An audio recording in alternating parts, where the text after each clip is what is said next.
శ్రీ సద్గురు పరమాత్మనే నమః. శ్రీ స్వామి అచలానంద గురుభ్యో నమః.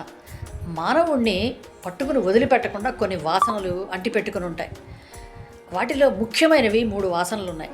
వాటిని వాసనాత్రయం అంటాం. ఒకటి లోకవాసన, 2 శాస్త్రవాసన, 3వది దేహవాసన. లోకవాసన అంటే లోక వ్యవహారాలన్నీ తనకే కావాలి. అలాగే లోకంలో ఎక్కువ అనేకమైనటువంటి విషయాల పట్ల ఆకర్షణ, ఇవన్నీ శాశ్వతాలని భ్రమలో ఉండడం.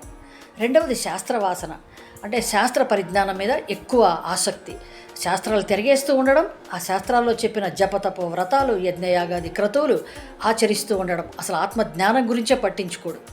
3వది దేహవాసన, శరీర భ్రాంతి, తన శరీర బంధాల మీద వ్యామోహం. వీటి కోసమే ఈ శరీర పోషణ కోసం, శరీర బంధాల కోసం జీవితం అంతా వెచ్చించడం. ఈ వాసనాత్రయం నుంచి దూరం అయితేనే జ్ఞానసిద్ధి, మోక్షసిద్ధి కూడా పొందడానికి మార్గం తేలికవుతుంది.